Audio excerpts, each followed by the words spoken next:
कधीच नाही चुकणार तुमचे फेवरेट टीव्ही शोज झी5 सोबत, तेही एकदम फ्री। कुठे गेली होतीस तू? मी शॉपिंगला गेले होते। शॉपिंगला? एवढ्या सकाळी? हा। अगं या वेळेला साधारणतः लोक भाजी आणायला जातात।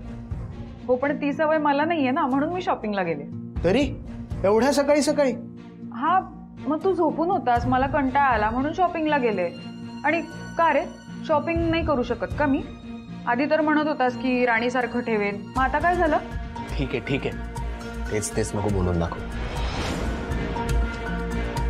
असं का वागतोस चंदन? काही प्रॉब्लेम आहे का? तुला माझा स्वभाव माहिती आहे ना आधीपासून। आधी गर्लफ्रेंड होते म्हणून सगळं ठीक होतं, आणि आता बायको झाले म्हणून ऐकून दाखवतोयस? गेलं ना तुझं सगळं प्रेम?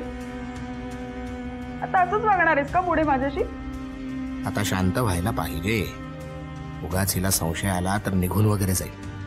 हिला शांत करतो, मग बघू काय करायचं ते। अगं स्वीटहार्ट, नाही तसं नाही। आय एम सॉरी, जरा मूड खराब होता, पण आता ठीक आहे। चल आपण एक काम करू, आपण फिल्म बघायला जाऊया। Movie date? हा मला चालेल, पण मी काय म्हणते, एखादा काहीतरी सरप्राईज प्लॅन कर ना। लग्नानंतर किती बोरिंग झालंस तू।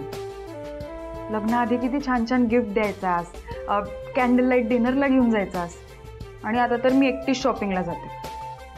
ऑल्सो तुझ्या घरच्यांचा काही फोन येऊन गेला का? कधी येणार आहेत ते? नाही अगं, बोलणं नाही झालं।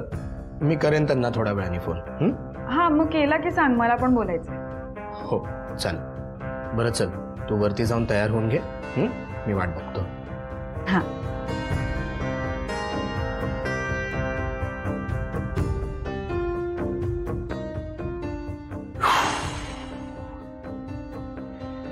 चंदन, काहीतरी करायला लागणार आहे।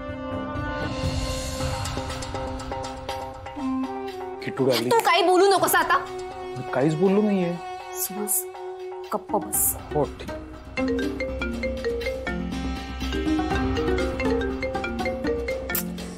काय झालं? कुणाचा फोन आहे? त्या चंदनचा, आणि त्याच्याशी बोलायची नाही इच्छा नाहीये माझी। ऐक माझं, बोलतोय काय ते ऐक तर। कशाला? प्लीज ऐक। हॅलो, नमस्कार मॅडम, कशा आहात? ए, तुला फालतू चौकशा बंद कर आणि कामाचा बोल। नाही, तुम्ही दिलेलं जे क्रेडिट कार्ड होतं त्याची लिमिट संपली हो।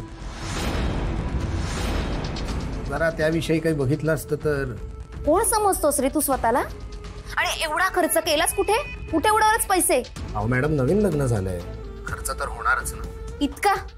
तू ना तुझी ऐपत आणि लायकी बघून खर्च कर जरा, समजलं ना? आणि आता मी नाही पाठवणार आहे तुला पैसे, कारण तुझा आणि आमचा संबंध संपलाय आता, कळलं ना? पुन्हा फोन करायचा नाहीये मला। मॅडम अहो मी काय म्हणतोय ते जरा नीट ऐकून तर घ्या।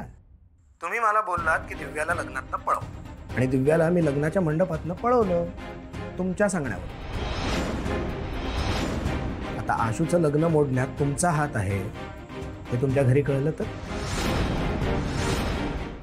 झी5 ॲप डाउनलोड करा आणि पहा सर्व एपिसोड्स एकदम फ्री।